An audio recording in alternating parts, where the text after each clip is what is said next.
Hello दोस्तों, कैसे हैं आप लोग। मैं नागेश कुमार स्वागत करता हूं आपका अपने चैनल गुरुजी नॉलेज वर्ल्ड पर।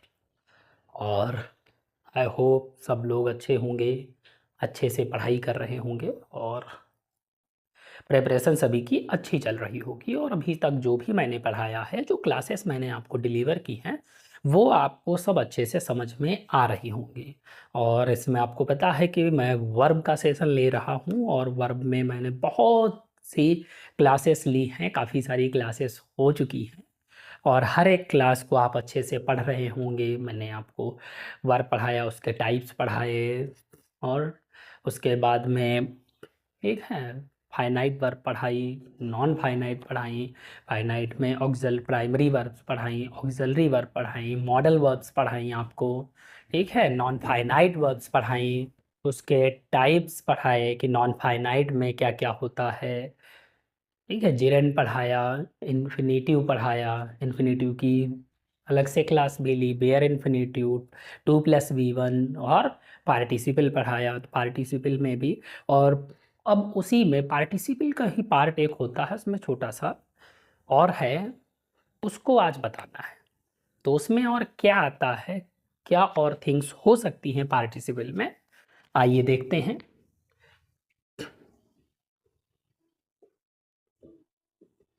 पार्टिसिपल पार्टिसिपल में मैंने आपको बताया कि 3 टाइप के हैं। पहला present participle, second past participle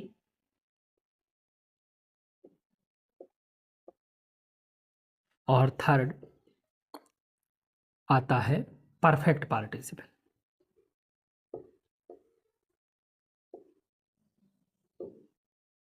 वैसे इसको पास्ट भी कहते हैं, बट हम इसको अलग से कैटेगराइज कर सकते हैं परफेक्ट पार्टिसिपल में। ठीक है, तो ये दोनों तो मैंने आपको पढ़ा दिए, अच्छे से समझ में आ भी गए होंगे आपको कि प्रेजेंट पार्टिसिपल क्या होता है, पास्ट पार्टिसिपल क्या होता है। एक बार फिर से बता देते हैं कि प्रेजेंट पार्टिसिपल में आप क्या करते हैं, मीन्स वर्ब की फर्स्ट फॉर्म में आईएनजी लगाते हैं। ठीक है, ये क्या होता है, वर्ब की फर्स्ट फॉर्म में आप आईएनजी लगाते हैं। और पास्ट में क्या करते हैं, आप V3 का यूज़ करते हैं। ठीक, और ये कैसे होते हैं, एज एन एडजेक्टिव की तरह यूज़ होते हैं, ये आप इतना पढ़ चुके हैं। अब आते हैं परफेक्ट पार्टिसिपल में। तो परफेक्ट पार्टिसिपल में क्या होता है और क्या आएगा। परफेक्ट पार्टिसिपल में हम यूज करते हैं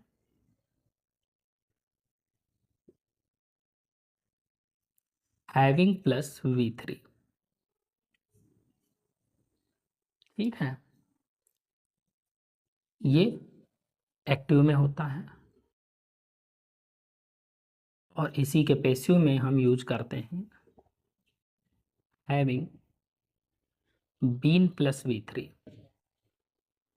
ये यूज करते हैं इसके पैसिव में। ठीक है, और नेक्स्ट एक आता है बीन। ठीक है, तो ये इसमें आपको पढ़ाना है। अब इनका यूज कैसे होता है, तो पार्टिसिपल का यूज स्पेशली जो होता है वो 2 सेंटेंसेस को ऐड करने का होता है। क्या करते हैं, ये 2 सेंटेंस को ऐड करते हैं। कैसे करते हैं, एग्जाम्पल के थ्रू अंडरस्टैंड करते हैं। ये लिख लिया होगा, जैसे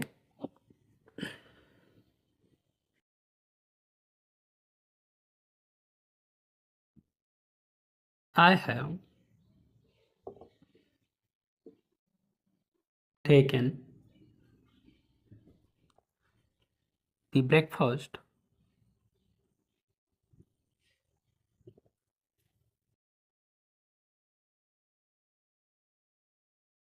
आई वेंट टू स्कूल। ठीक है, ये 2 सेंटेंसेस हैं, I have taken the breakfast and I went to school. अब इसको जब हम पार्टिसिपल से ऐड करते हैं तो हम क्या लगाते हैं,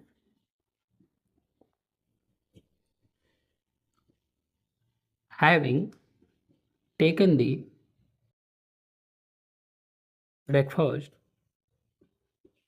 आई वेंट टू स्कूल। ठीक है, इस तरीके से बनाया जाता है। Got it? तो हैविंग टेकन द फूड यानी खाना खाने के बाद में, मतलब ब्रेकफास्ट करने के बाद में स्कूल गया। और इसमें होता क्या है, इसमें जो ये सब्जेक्ट है, ठीक है, रेफरेंस ऑफ सब्जेक्ट,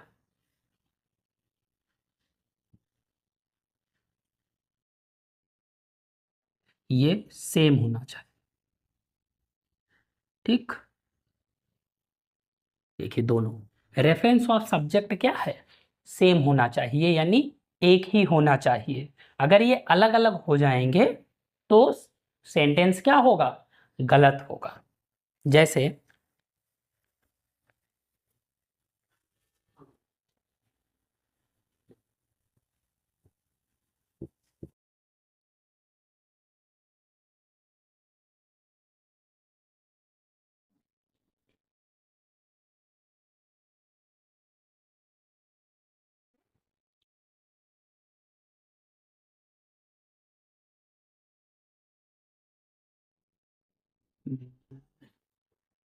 मान लिया, लिखते हैं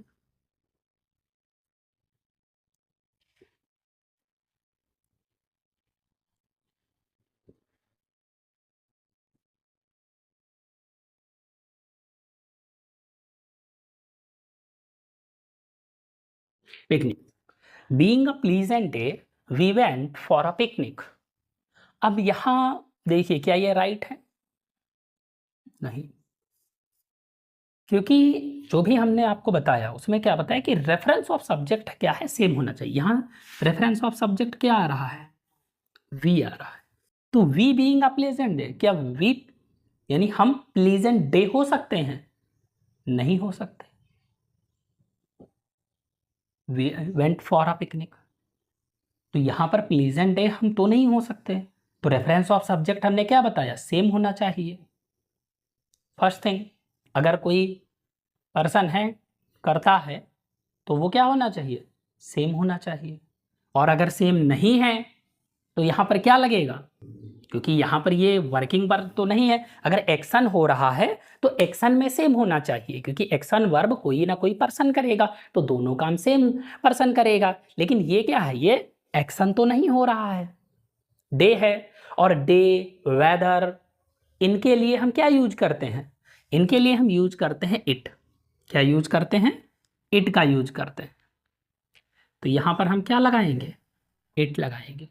it being a pleasant day we went for a picnic. Got it? I hope समझ में आया होगा। अगला देखते हैं।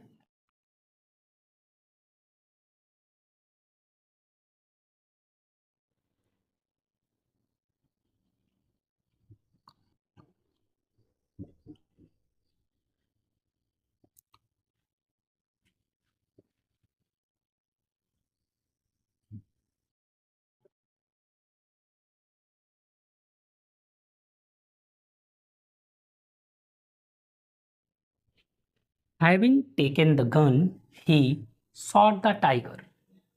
अब यहां पर देखिए क्या है, रेफरेंस ऑफ सब्जेक्ट देखिए, सॉरी,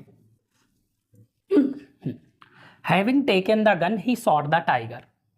अब यहां रेफरेंस ऑफ सब्जेक्ट आपको क्या मिल रहा है, तो he taken the gun he shot the tiger, मतलब गन लेकर उसने टाइगर को मार दिया। तो ये यहां पर क्या है, गन किसने ली, ही ने ली, और ही ने ही क्या किया है, टाइगर को मारा है। तो ये क्या है, राइट है। ठीक है, ये क्या है, राइट है, क्योंकि यहां पर दोनों काम किसने किए हैं, ही ने किए हैं, यानी रेफरेंस ऑफ सब्जेक्ट क्या होना चाहिए, सेम होना चाहिए। तो आपको अभी तक क्या समझ में आया कि रेफरेंस ऑफ सब्जेक्ट क्या होना चाहिए, अगर एक्शन वर्ब है, कोई एक्शन हो रहा है तो रेफरेंस ऑफ सब्जेक्ट सेम होना चाहिए। एक्शन अगर नहीं हो रहा है, कोई कंडीशन दी हुई है वेदर डे इस तरीके से, तो वहां पर इट का यूज होगा। Got it? आई होप ये आपको समझ में आया होगा। एक और है, एग्जाम्पल के थ्रू ही समझा रहे हैं। अगला है जैसे हम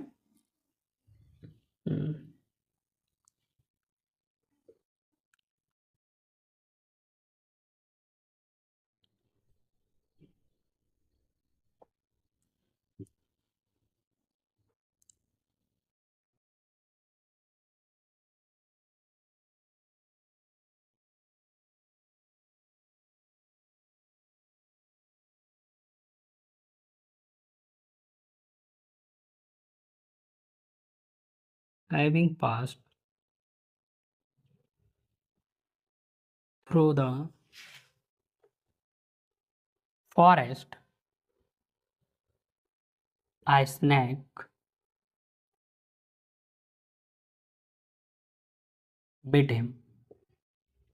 अब यहां पर देखिए रेफरेंस ऑफ सब्जेक्ट क्या आ रहा है, आ स्नेक आ रहा है, आ रहा है। और हमने क्या बताया, यहाँ क्या हो रहा है, पास होना, पास होना, कोई पास तो कर रहा होगा। और काटा किसे है, उसे। तो पास कौन कर रहा था, वह कर रहा था, ही कर रहा था। जंगल से पास होकर वह जा रहा था, ही जा रहा था। और काटा किसने है, स्नेक ने काटा है। तो यहाँ पर क्या है, इसका यह लगाएंगे अगर हम, a snake having pass through the forest. Snake तो पास नहीं कर रहा था, पास तो वह कर रहा था। तो ये सेंटेंस क्या है, रॉन्ग है। इसको कैसे लिखेंगे, तो इसको लिखेंगे while he was passing through the forest, a snake bit him। Got it? I hope ये समझ में आपको आया होगा। ओके, तो इस तरीके से बीइंग का यूज हो गया, हैविंग का बता दिया, ठीक है। और ये वाइल का, तो इस तरीके से जब, ठीक है, while he was passing through the jungle. तो मेन यही याद रखना है कि रेफरेंस ऑफ सब्जेक्ट क्या होना चाहिए, सेम होना चाहिए अगर एक्शन वर्ब है, अदरवाइज इट का यूज होना चाहिए।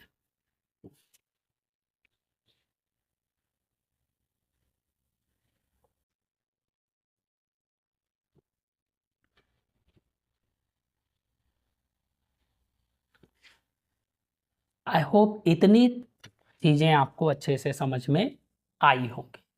इन्हीं पे प्रॉब्लम्स दी जाती हैं कि वेदर की कंडीशन दे दी, बीइंग का सेंटेंस दे दिया और वहाँ पे इट नहीं लगाया, ठीक है। और आप जब एक बार में पढ़ते हैं तो वो आपको लगता है कि हाँ ये तो सही है, लेकिन वो गलत होता है। तो दोनों काम अगर सेम पर्सन कर रहा है तो ठीक है। जैसे और पैसिव में अगर हम देखें, मान लिया having left by her husband, she committed suicide। अब यहां पर देखिए हैविंग लेफ्ट, तो ये सेंटेंस क्या है, अगर यहां पर हम लगाएं she having left by her husband, तो क्या सेंस मिलेगा, नहीं मिलेगा। यहां पर जो रेफरेंस ऑफ सब्जेक्ट है वो तो ठीक है, सी है, लेकिन ये क्या है, पैसिव में है, किसके द्वारा छोड़ी गई है, अपने हस्बैंड के द्वारा। तो ये क्या होगा इसमें, हैविंग बीन लेफ्ट, बाकी सब सेम रहेगा। तो यहाँ पर बीन का यूज किया जाए पैसिव।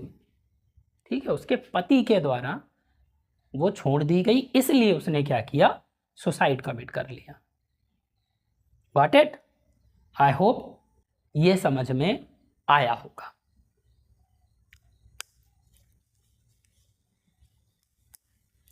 नेक्स्ट,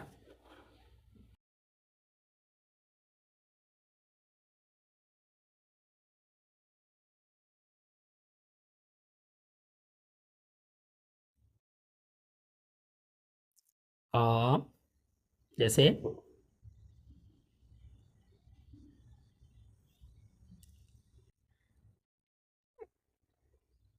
मान लिया हैविंग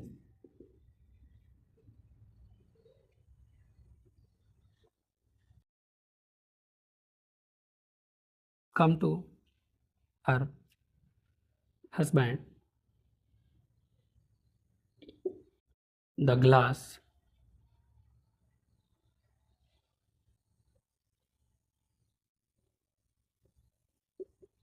broke down।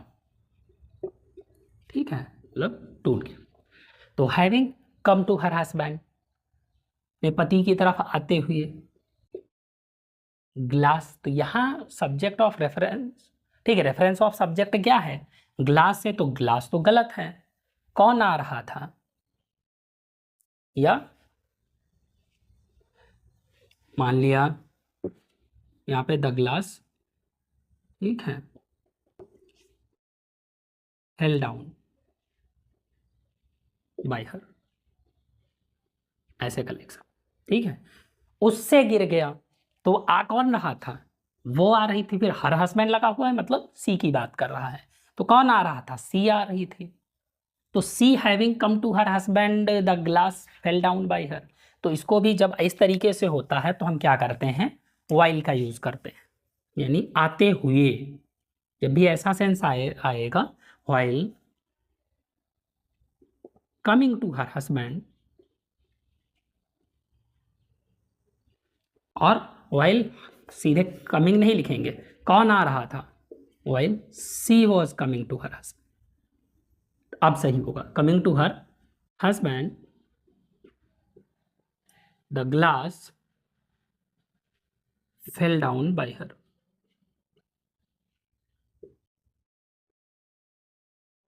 इस तरीके, बाकी इसमें कुछ खास है नहीं इतना जो अलग से बताया जाए।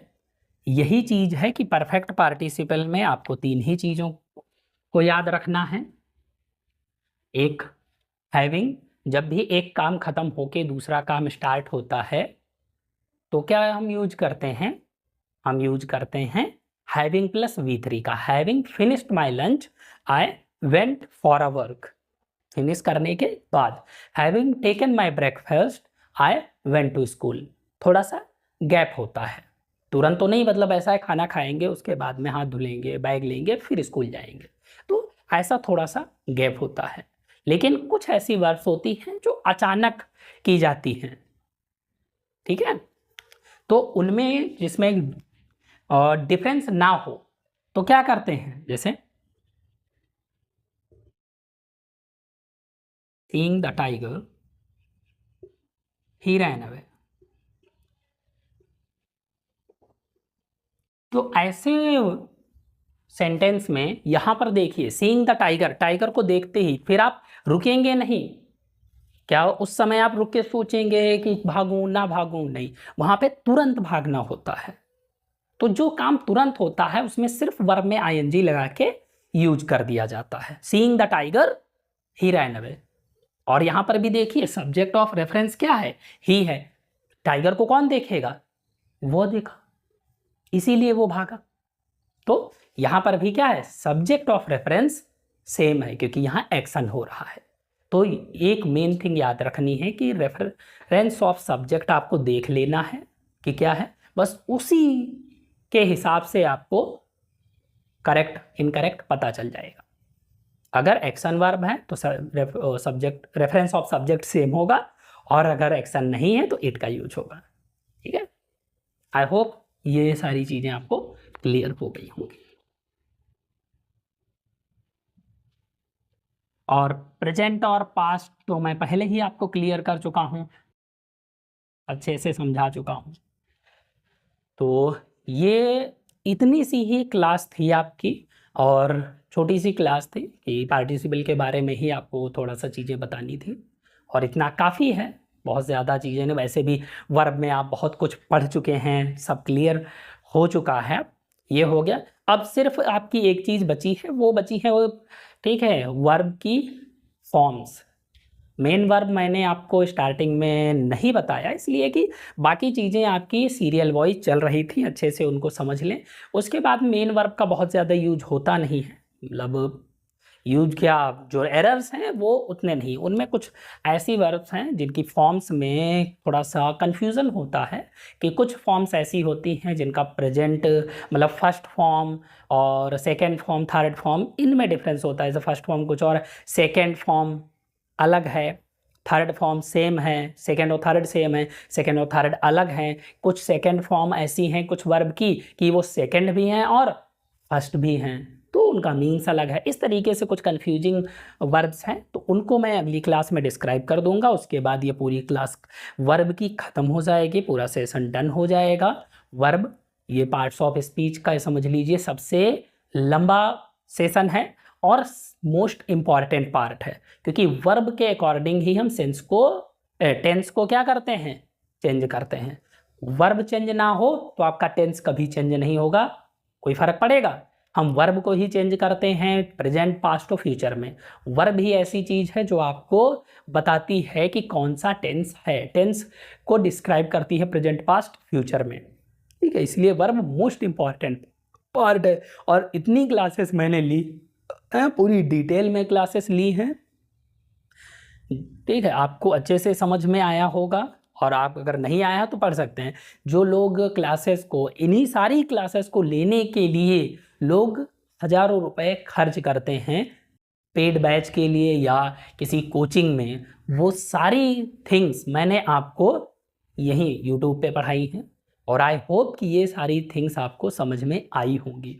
तो जुड़े रहिए मेरे साथ, पढ़ते रहिए, और I hope, it's my promise कि मैं आपको इंग्लिश ग्रामर की फुल क्लासेस प्रोवाइड करूंगा, फुल कोर्स आपको करवाऊंगा free of cost. So it's all about the session, and thank you very much friends for supporting me. So please like, share and subscribe. जो भी हो सके, आप पढ़ रहे हैं, आपको अच्छा लग रहा है तो अपने फ्रेंड्स को भी बताइए, क्योंकि हेल्पिंग बहुत ज़रूरी है। एक दूसरे की हेल्प करते रहिए, आप बढ़िए और अपने साथियों को भी बढ़ाइए। आप पढ़िए और साथियों को भी पढ़ने के लिए प्रेरित करिए, ठीक है। जब हम सबको साथ में लेके चलते हैं तभी हमारा भी भला होता है। So it's all about the session, and thank you very much. Have a nice time.